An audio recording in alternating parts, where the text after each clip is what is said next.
внесение изменений в некоторые законодательные акты Ингушетии, в закон о недрах региона и общие принципы местного самоуправления. Всего депутаты Народного собрания рассмотрели около 30 вопросов. Основные вопросы повестки 80-го заседания Народного собрания в нашем выпуске.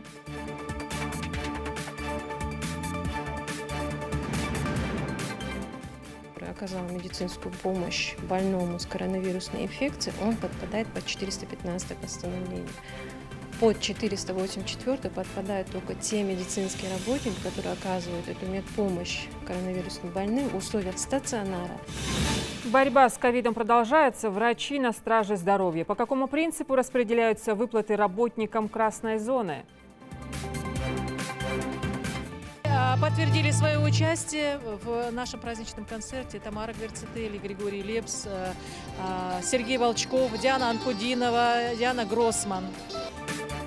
Расскажем о репетициях праздничного концерта к годовщине единения Ингушетии с Россией.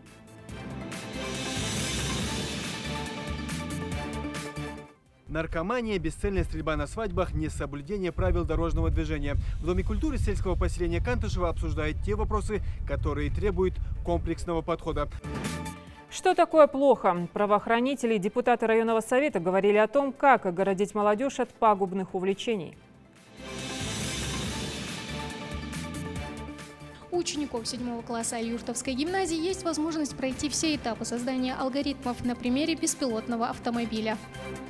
Сойти на «ты». Искусственный интеллект в помощь школьникам. О том, как прошел урок цифры, через несколько минут.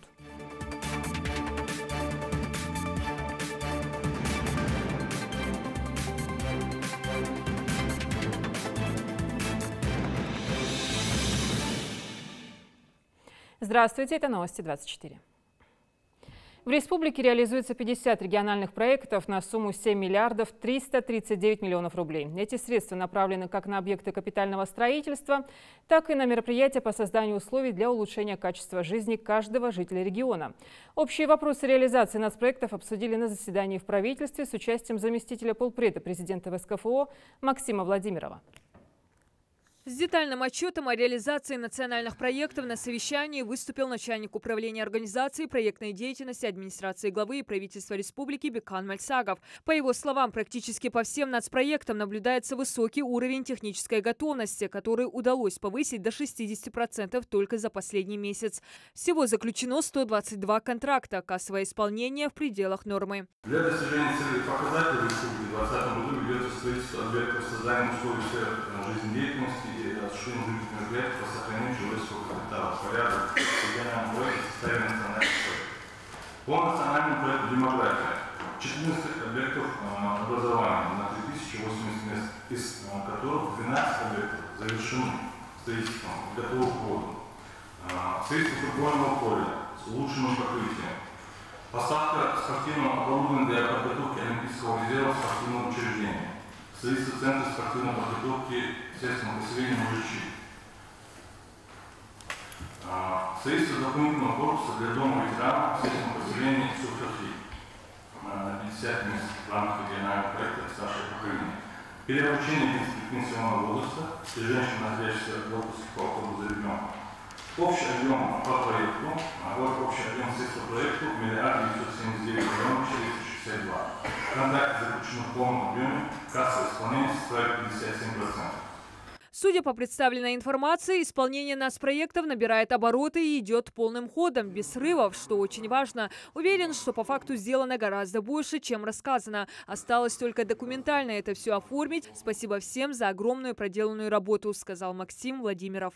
Спасибо вам огромное за работу. Осталось буквально чуть-чуть. Будет улучшение и сами загордитесь. Если вы еще равняете общем, пусть там пандемия, не пандемия, мы все равно для народа все сделаем, и получение президента и правительства. Владимир Сластенин отметил, что несмотря на нелегкое начало года, республике удается выполнять целевые показатели. Спасибо большое всем участникам. Еще раз акцентируем на важности этих вещей. Мы продолжаем также еженедельно докладывать по исполнению цифр. На нас возложены серьезные задачи в рамках реализации указа президента Российской Федерации. Многое уже сделано, но нельзя расслабляться. Будем продолжать в том же темпе и решать поставленные задачи в установленные сроки, заключил премьер республики. Диана Дударова, Хусейн Гагиев, Ахмед Парчиев, Фатима Нальгиева. Новости 24. Регулирование специальных инвестконтрактов, закон о демонстрациях и шествиях, закон о бюджетном процессе.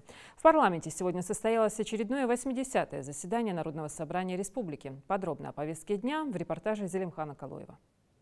80-е заседание Народного собрания по традиции начинается с утверждения повестки, после чего парламентарии приступают к рассмотрению законопроектов и инициатив. К примеру, председатель комитета по госстроительству и законодательству Ибрагим Боков представил проект о внесении изменений в закон Ингушетии о собраниях, митингах, демонстрациях, шествиях и пикетированиях на территории республики. Законопроектом предлагается уточнить перечень мест, в которых запрещается проведение публичных мероприятий, собраний, митингов, шествий и демонстраций. Таким образом, принятие законопроекта позволит устранить выявленную правовую неопределенность в законе республики. Единогласным решением парламентариев он проходит первое чтение. В свою очередь, председатель комитета по бюджету и налогам Асхаб Сукиев проинформировал о разработанном Минфином Ингушетии проекте закона о методике распределения субвенций бюджета муниципальных образований на осуществление полномочий по привычному воинскому учету на территориях, где отсутствуют военные комиссариаты. Законопроект был принят в окончательном чтении. Следующим проект о внесении изменений в закон о промышленной деятельности и промышленной политике Ингушетии в части регулирования специальных инвестконтрактов, разработанный Минэкономики региона, представил исполняющий обязанности министра промышленности и цифрового развития Ингушетии Муса Плиев. В целях приведения регионального законодательства в соответствии с федеральным вносятся изменения в закон Республики Ингушетия от 27 февраля 2010 года номер 8 РЗ о промышленной деятельности и промышленной политике в Республике Ингушетия. Для упрощения процедуры регулирования специальных инвестиционных контрактов в настоящем законопроекте предусмотрено обязательное применение положений соответствующего федерального законодательства. Принятие этого проекта закона позволит создать привлекательные условия налогообложения для инвесторов в регионе, что в свою очередь будет способствовать улучшению инвестклимата на территории республики, внедрению современных технологий в промышленность, а также увеличению числа высокопроизводительных рабочих мест. Далее депутаты рассмотрели дополнительный вопрос, включенный в повестку – внесение изменений в статью 19 закона Ингушетии о бюджетном процессе, представленный председателем комитета по экономической политике Исламом Гадиевым. Говоря на простом языке, мы просим главный финансовый орган субъекта представлять проект бюджета в Народное собрание в полностью расписанном виде. То есть мы просим внести изменения в пояснительную записку. В первую очередь полезно будет для депутатского корпуса. Также при публичных слушаниях по бюджету каждый желающий, кто будет принимать участие в этом процессе, он также сможет без сложности понять, о чем идет речь в бюджете. Спикер парламента Магомед Яндиев поручил провести расширенное заседание Комитета по экономической политике с участием представителей соответствующих министерств и ведомств. Всего на заседании присутствовали 19 из 32 депутатов Народного собрания. В работе приняли участие представители администрации главы Ингушетии, правительства, прокуратуры и управления регионального Минюста. Внесение изменений в некоторые законодательные акты Ингушетии, в закон о недрах региона и общие принципы местного самоуправления. Всего депутаты Народного собрания рассмотрели около 30 вопросов на повестке, в том числе и законодательные инициативы депутатов Госдумы, сенаторов, правительства России и законодательного собрания. Зелимхан Калоев, Асхаб Билакиев, Новости 24. Владимир Путин внес в Госдуму пакет законопроектов по новой Конституции. Это законопроекты о правительстве РФ, об изменениях в федеральные конституционные законы, о Конституционном суде РФ, об уполномоченном по правам человека в РФ, о Федеральной службе безопасности, о внешней разведке, о безопасности и о прокуратуре РФ. Их одобрили на общероссийском голосовании. Рассматривать законопроекты будут в осеннюю сессию. Документы были подготовлены при участии сопредседателей рабочей группы по внесению изменений в основной закон. А теперь к данным по коронавирусу. В России за сутки зарегистрировано 6595 человек. Всего выявлено заболевших 1 128 836 человек. Выздоровели 929 829 человек. В Ингушетии за сутки 52 заразившихся, всего переболело 5380 человек. Выздоровели 4581. В тяжелом состоянии 24 пациента. Врачи при этом продолжают бороться с этой напастью, а государство их в этом поддерживает. Кому и какие положены выплаты, а главное, все ли медики их получают, узнаем у Дианы Дударовой. Если же граждане уже забыли об ограничительных мерах и вновь вернулись к обычному ритму жизни, то врачи продолжают бороться с невидимым, но ощутимым врагом. Коронавирусные больные ежедневно поступают в инфекционные отделения. Вместе с этим государство продолжает выплачивать единовременные выплаты медицинским работникам. Правда, поначалу было много недопониманий, кому они точно полагаются и в каком размере. Все сомнения развеяли 415 и 484 постановления правительства России от 12 апреля этого года, в которых четко прописано, какие выплаты должны получать за работу с ковидными больными. Медицинский работник, который оказал медицинскую помощь больному с коронавирусной инфекцией, он подпадает под 415 постановление. Под 484 подпадают только те медицинские работники, которые оказывают эту медпомощь коронавирусным больным в условиях стационара и специализированной бригады скорой помощи. Так, согласно 415 постановлению, выплаты осуществляются в зависимости от количества отработанного времени и объема работы, а по 484 постановлению оплата фиксированная и единовременная, то есть не зависит от количества рабочих дней. Однако некоторых врачей начали возмущать цифры, а именно работников амбулатории. По их словам, они несут такой же риск, что и стационарные врачи, только оплачивают их труд и не в размере 80 тысяч, а 20. Мы выходили, пытались объяснить, что это таковы требования постановления правительства России 484, что именно речь идет о тех врачах, которые находятся в отделении, то есть они в СИЗах, они закрыты, они 24 часа в сутки находятся в этом отделении, у них это особо важная работа считается. И мы попытались объяснить, что ваш уровень риска и уровень риска этой категории – это разные вещи, и тем более это требует постановления правительства Российской Федерации. Но вроде бы больше таких жалоб не поступало. По словам Минздрава, долгих задержек не бывает, а то, что более 2 дней решения возникших проблем с выплатами не затягивается, подтверждают и сами врачи. Мария Котеева работает в красной зоне еще с апреля. Уверенно заявляет, все средства за отработанное время получила, начисления идут своевременно. Бывают там какие-то мелочи, там в табеле не проставили и так далее, но эти моменты решаются за день-два. Выплаты производятся ежемесячно. Там 2 приказа, 485 и 415 приказ, а федеральные выплаты, то есть в полном объеме выплачиваются. Правда, довольными ковидными выплатами остались далеко не все медицинские работники. Мы создали профсоюз, наше руководство скорой медицинской помощи отказывается сотрудничать с профскомом. Мы обращаемся в прокуратуру и другие органы власти провести проверку действия и бездействия в решении руководства скорой медицинской помощи. Это видеообращение несколько дней назад попало в социальные сети. Работники скорой помощи утверждают, что не получили полагающиеся им выплаты.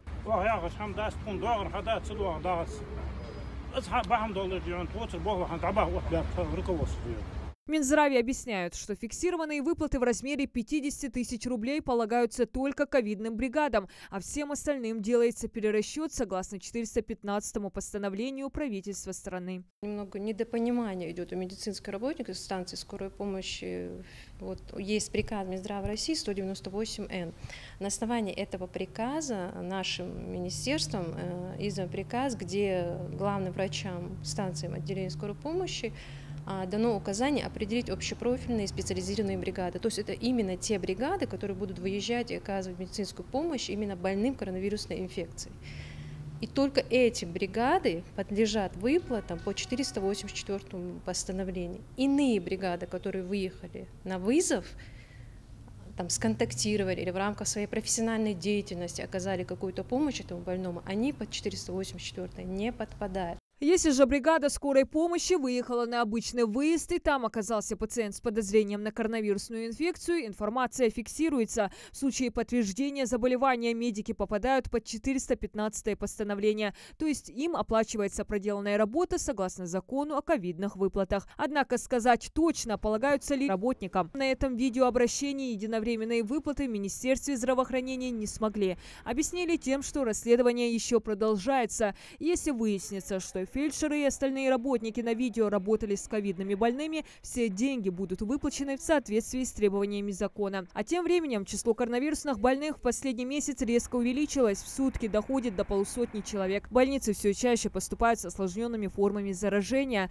Медики призывают быть осторожными, беречь свое здоровье, укреплять иммунитет, не пренебрегать средствами защиты и своевременной дезинфекцией.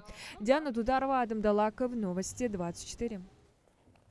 В общем, очевидно, что, несмотря на снятие ограничительных мер в период пандемии, угроза коронавируса не отступила. Риск заражения высок в общественных местах. Особенно представители Роспотребнадзора советуют соблюдать меры предосторожности в мечетях, регулярно обрабатывать помещения. Богословы рекомендуют не приходить на джума-намаз, если чувствуется малейшее недомогание, и соблюдать этикет пребывания в мечетях, как того требует ислам. Пользоваться индивидуальными ковриками и средствами защиты. На сегодняшний день действуют еще рекомендации, ряд рекомендаций, которые просто необходимо соблюдать, особенности в тех местах, где очень большое скопление людей. Мы знаем, что у нас очень много проводится различных религиозных обрядов и посещения мечети в том числе, поэтому хотелось бы обратиться к населению о том, чтобы они не забывали о том, что коронавирусная инфекция все-таки не ушла. У нас есть болеющие люди, особенности касается это людей старше 60 лет, они у нас находятся в зоне риска, и также лица, у которых имеются сопутствующие заболевания. Именно посещение мечети необходимо соблюдать социальную дистанцию. Также у нас действует до сих пор масочный режим, в обязательном порядке маски нужно носить.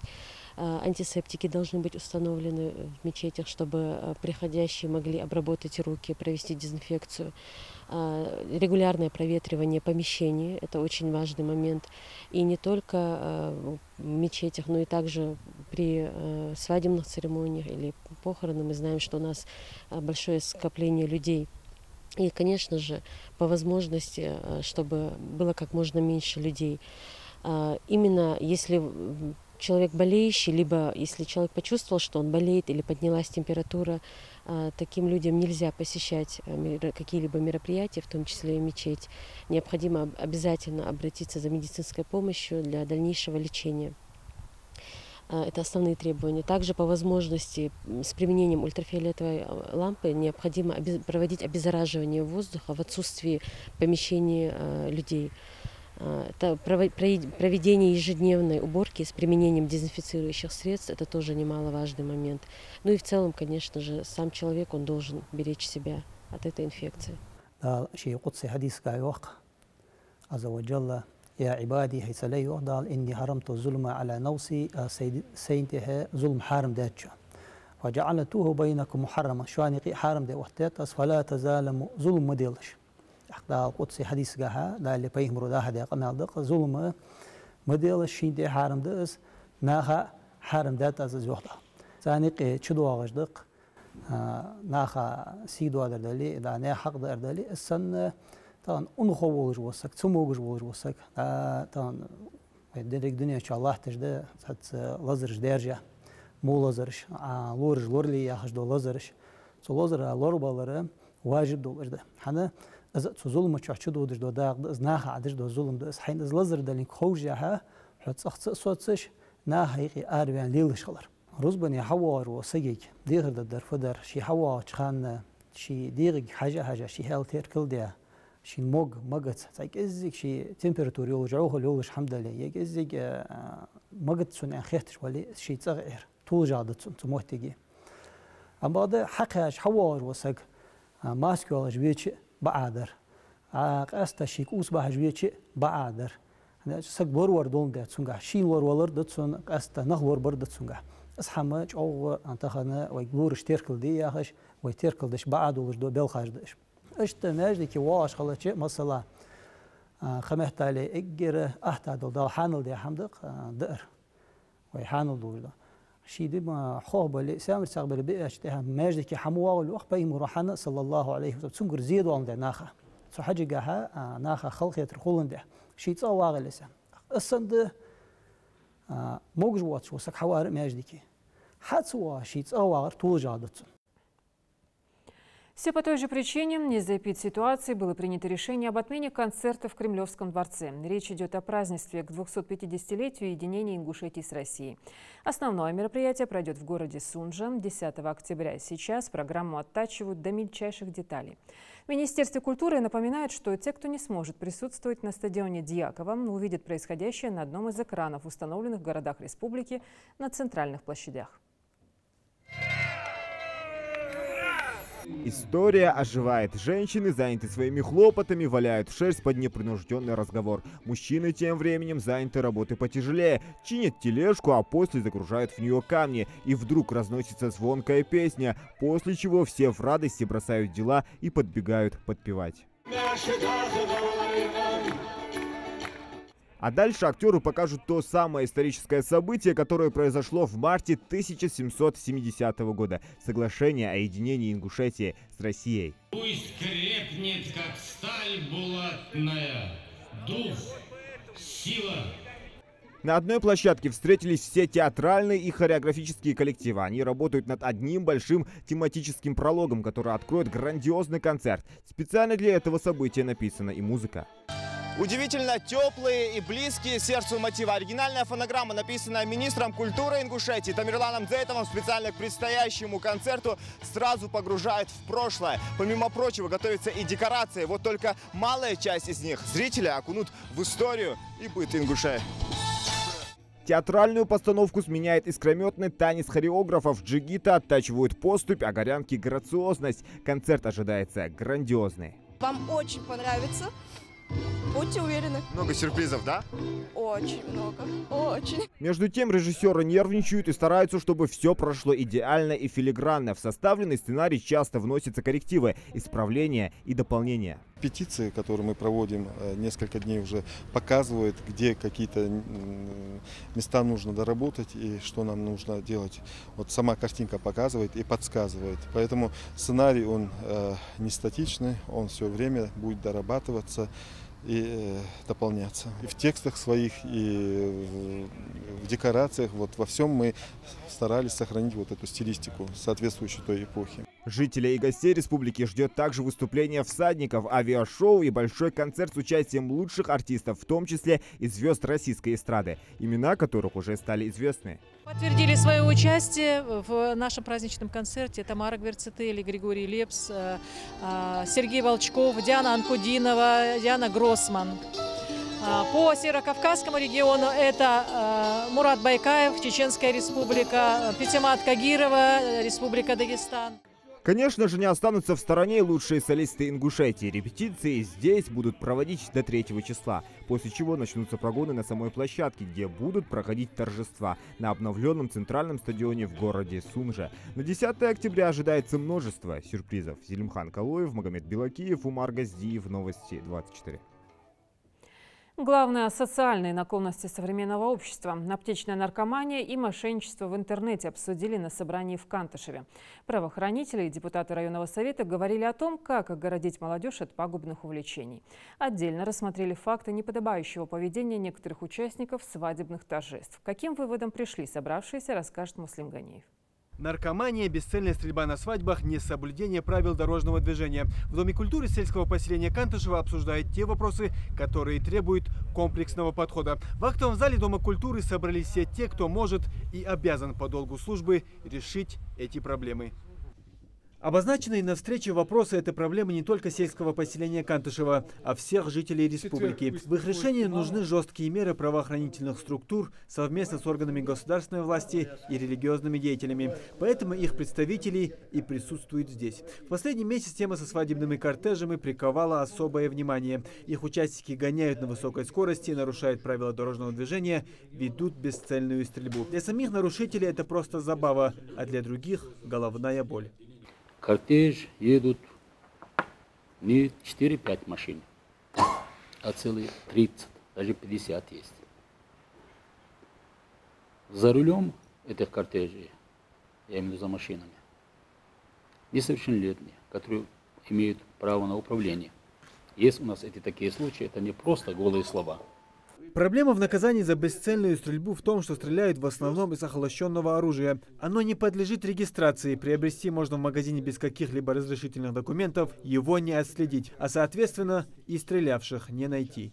Бесцельная стрельба нарушает грубо общественный порядок, создают большие неудобства. Федеральная автомобильная дорога, которая у нас проходит через нашу республику, кто только оттуда не ездит. И гости, и со всех субъектов Российской Федерации. Ну, сейчас никому не секрет, телефон у каждого есть. Потихоньку снимают, скидывают интернет, вот и резонанс. Проступок совершает один человек, а пятно падает на республику. Что говорят? Вот Ингушетия, понимаете, Кавказе непорядок. Этот вопрос, как и количество машин в свадебном кортеже, жители Кантышева уже обсудили во время встречи 14 сентября. Новые правила для кортежей в селении четко разъясняют, кто может поехать за невестой в день свадьбы. Так, свадебная колонна состоит из 4 машин. Если кто-то нарушит, получит штраф 50 тысяч рублей. Такая же участь ждет и тех, кто будет вести бесцельную стрельбу. Истинный мусульманин — это тот, от руки и от языка которого обезопасены другие мусульмане. Это самые основы, самые первые слова, которые должен знать человек. Вот на основании этих слов мы можем действовать. А вот жители Далакова к нарушителям тишины на свадьбе отнеслись немного снисходительнее. Здесь штраф в 2 раза меньше, чем в Кантышево. Провели тоже собрание, и решение такое. 4 машины. Тот, который нарушил вот этот общественный порядок, движение, его штрафовать будет общественность. Это я имею в виду село. Вот такое решение. На встрече помимо нарушений в свадебных кортежах обсуждали и другие проблемы, которые волнуют как население, так и сотрудников полиции. Среди них мошенничество и аптечная наркомания. В психоневрологическом диспансере региона на сегодняшний день стоят на учете свыше 1500 человек. Причем это только те, кто попался. Мы решили наконец-то хоть как-то взяться за эту работу. И я считаю, что те вопросы, которые сегодня мы обсуждали, это вопросы волнуют население, которые принимали участие. Имамы высказались те пожелания, которые они приняли уже решение в каждом селе своем. И мы, как общественный совет МВД и как руководители ведомства МВД Республики Ингушетия приняли направления, которые они работают. Да, действительно, им нельзя нарушать букву закона, но все равно будут относиться к тем нарушителям более строже. Мероприятие в Кантышево – это только начало пути. Такие встречи в течение 1,5 месяцев планируют провести во всех населенных пунктах республики. Муслим Ганиев, Майрбек Миржоев, Новости 24. В мир информационных технологий не только на практике, но и в теории погрузили школьников Али-Юрта. Там прошел урок цифры. Это всероссийское просветительское мероприятие. Учащихся знакомят с компетенциями в сфере IT-технологий. Тамара Хашигульгова продолжит тему. Как машины и компьютеры стали умными, какие задачи может решать искусственный интеллект сейчас и как он будет выглядеть в далеком будущем. У учеников 7 класса Али-Юртовской гимназии есть возможность пройти все этапы создания алгоритмов на примере беспилотного автомобиля. Ориентироваться в мире профессий, связанных с компьютерными технологиями и программированием. Искусственный интеллект и машинное обучение – это уже не фантастика, а наша реальность. Ответить на вопросы из этой области ребята могут в формате небольшой видеолекции. Это искусственный интеллект предлагает вам посмотреть подходящее видео на YouTube и сражается против вас во всевозможных играх. Он помогает людям везде – в спорте, науке, искусстве, в промышленности, финансах, рекламе. Закрепляют полученные из лекций знания уже в формате интеллектуальной дуэли. За право первенства борются 2 команды – программисты и искусственный интеллект. В начале семиклассникам предстоит назвать максимальное количество слов, связанных с информатикой. После разминки вопросы посложнее. Исмаил Миржоев из искусственного интеллекта отвечает на них просто и быстро. Однако для победы этого оказалось недостаточно. Конечно, интересно, но мы, к сожалению, в этой игре проиграли. Команда дружно работали все. Один писал, все помогали. Конечно, не успевали писать, но все-таки мы более-менее справились. Не просто теория, но и практика. Попробовать себя ребята могут и на онлайн-тренажере. Задания разделены на 3 уровня – для начинающих испытателей, опытных специалистов и закаленных профессионалов. На тренажере школьникам предстоит пройти все этапы карьеры в сфере Data Science и самостоятельно создать алгоритм для беспилотника. Перед вами открывается задание, которое вам придется сегодня пройти и получить по окончании сертификаты. То есть это у вас будет, вы должны написать свои первые программы. Пока одни ребята пытаются вникнуть в условия задания и выбрать правильное решение, Бисмилля Асмиева уже справилась с условиями онлайн-тренажера раньше всех. То ли опыт прохождения тестов сказался, то ли внимательность и любознательность на уроках информатики. Я смогла почти все задания. Конечно, немногие у меня не получались, но я потом поняла мои ошибки и исправила их. Установить такую программу, которую она будет выполнять, и правильно ли ты ее установишь. То есть для любого существа нужна какая-то программа, для робота. И мы сегодня устанавливали, и мне было очень интересно. Возможность написать свою первую программу, или, говоря языком программистов, покодить, Софият Аушева решила не упускать. Девочке всего 12, и она еще не решила, кем станет, когда вырастет. Но уверена, что такая практика ей пригодится в будущем. Задания были несложными, но из-за интернета чуть-чуть не удавалось это сделать. И все равно было очень интересно. Урок цифры в стране проходит уже 3-й учебный год подряд в рамках национальной программы «Цифровая экономика РФ».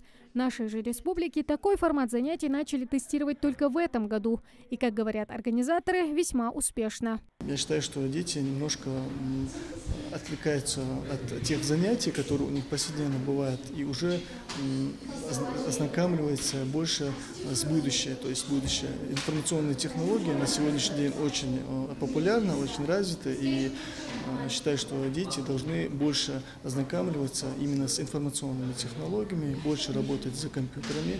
За 2 года существования проекта к цифровым урокам успели обратиться более 25 миллионов раз. Проект охватил все 85 регионов страны. Тамара Хашагульгова, Магомед Дидигов, Новости 24. Опыт сотрудничества компании Кемпи Россия с движением WorldSkills и учебными центрами. Семинар с таким названием прошел сегодня в Новом Реданте. Местом встречи выбрали Северокавказский топливно-энергетический колледж имени Цурова. Посетив многие регионы Северного Кавказа, производители сварочных аппаратов добрались и до Ингушетии. Цель – подготовить кадры для дальнейшей работы на самом современном оборудовании из того, что есть на рынке. Репортаж Микаила Тангиева.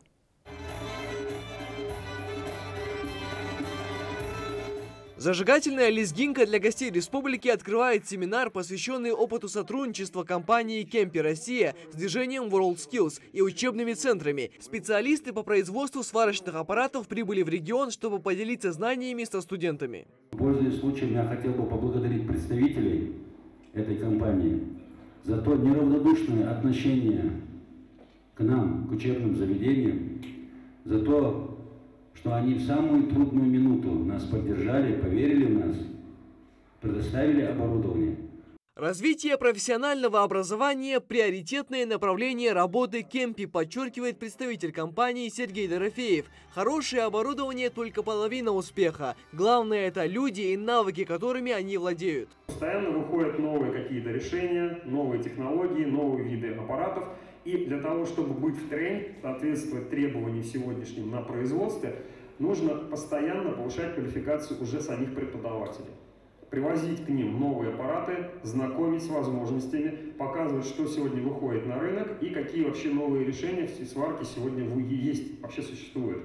Чемпион мира в соревнованиях WorldSkills 2019 года, победитель европейского чемпионата в Будапеште и тренер национальной сборной WorldSkills по компетенции сварочные технологии. Владимир Бабушкин точно знает толк в хорошей сварке. А все началось с того момента, когда отец впервые позволил сварить что-нибудь самому. Я пошел в колледж учиться. Конечно, в школе меня отговаривали от сварщика, говорят, не надо идти, это не престижная профессия, я никого не слушал и об этом не пожалел. А самое главное – это верить в себя, усидчивость тоже, ну и любить свое дело, которое ты делаешь. Просто делать с душой и все.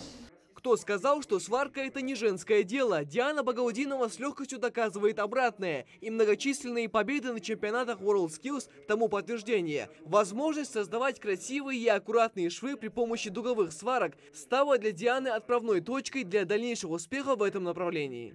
Сколько я встречала сварщиков, больше половины говорят, что это не женская профессия. Но я бы, наоборот, сказала то, что, допустим, аргон, дуговая сварка, нержавейки, титан, алюминия, наоборот, она больше подойдет женщине, потому что это очень усидчивая работа какая-то. Я хочу еще больше повысить свой навык, как у Владимира, чемпиона мира. Ровно 5 лет назад компания Кемпи стала сотрудничать с WorldSkills Россия на партнерских правах. С 2015-го на оборудовании компании прошло свыше 100 чемпионатов по всей стране. Они постоянно приглашают экспертов для оценки оборудования и по этим данным решают, подходят аппараты для проведения компетенции или нет. В наличии у Кемпи имеются сварочные аппараты для аргонно-дуговой и ручной дуговой сварки, а также для полуавтоматической сварки. Владимир, расскажите нам, пожалуйста, про этот сварочный аппарат, какие его особенности есть.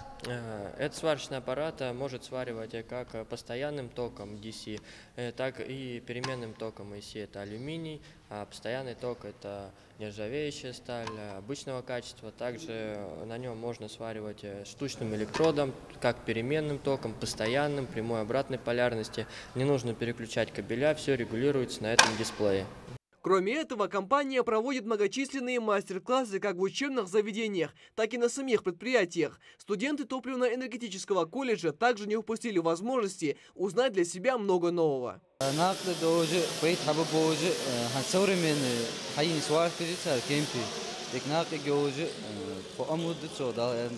Технологии новые, сварка аппарата строя, но халхамда то кезик желание хоть проблемы, наумли, мало проблем хамда. Сотрудничество с учебными заведениями включает в себя поставку сварочного оборудования по минимальной цене, техническую и консультационную поддержку. В эту же программу входит целый комплекс мероприятий, направленный на повышение уровня компетенций в области сварки. Для ингушского ТЭКа это новый уровень в обучении наших студентов. Союз «Молодые профессионалы» открывает широкие возможности как для производителей оборудования, так и для работодателей. Но главная цель такого сотрудничества – подготовка настоящих специалистов, которые учатся работать и становятся мастерами своего дела. Михаил Тангиев, Магомед Белакиев, Новости 24.